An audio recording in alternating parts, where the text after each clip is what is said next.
Announcement हो गया victory का 10,600 शायद ऐसी करके ओवर 10,000 से हमारा विक्ट्री हुआ है।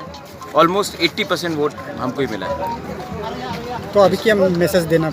मेरा मैसेज है कि पूरा त्रिपुरा में वायलेंस नहीं होना चाहिए। हम लोग इलेक्शन जीत रहे हैं, इसका ये मतलब नहीं है कि हम लोग जाकर कहीं में गुंडागर्दी या मारतोड़ करें। जो वो लोग ने हम लोग के संग किया है वो हम लोग को नहीं करना चाहिए।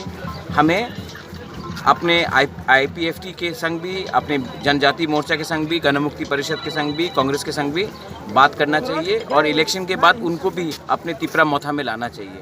अगर हमको उन सबको हमको असल में थांचा चाहिए तो हमको एक दूसरे से झगड़ा नहीं करना चाहिए। प्यार से उनको हम लोग इलेक्शन के बाद भी बुलाएंगे और बोलेंगे तिपरा मोथा में ज्वाइन करो, ये पार्टी आपका है, हम आपका पार्टी नहीं देखते हैं, हम आपका दफा देखकर चलते हैं।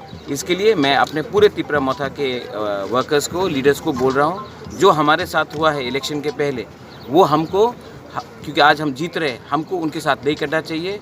एक नया रकम का पॉलिटिक्स करना चाहिए त्रिपुरा में, जहाँ में हम अब जिसको जो हारा है उनको भी मिठाई दे, उनको भी प्यार से अपने पार्टी में लाए।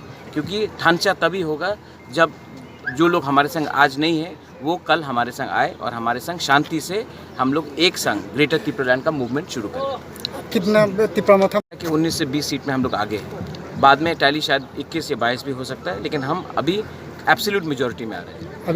अभी तक कहाँ कोई वायलेंस हुआ है, क्या खबर मिला? मुझे मैं अभी निकला हूँ अंदर से, मुझे मालूम नहीं, मेरा फ़ोन भी मेरे संग नहीं है, मुझे जाकर फ़ोन देखना पड़ेगा, उसके बाद मैं बता सकता हूँ उसके बारे में। सर CM कौन बनेगा? आप अगर आपके पास कोई और का नाम है तो बोल दीजिए, क्योंकि जब तक जहाँ तक मैं देख रहा हूँ, मैं ही शुरू से अपना नाम लगाकर मैं गया हूँ CM के कैंडिडेट के लिए। तो अगर कोई और नाम आता है तो आप लोग सजेस्ट कर दीजिए, लेकिन मैं तो हमने तो शुरू से क्लियर कहा था कि CM का फेस एक ही है, वो मैं हूँ। BJP ने CM का फेस नहीं दिखाया था, CPM का जो था वो पहला था और कांग्रेस का भी नहीं था, IPFT का भी CM फेस, शायद दोनों हार चुके हैं इलेक्शंस। सर मैं अपने वर्कर्स को पहले बताऊंगा, उसके बाद मैं पूरे मीडिया को बताऊंगा। Thank you.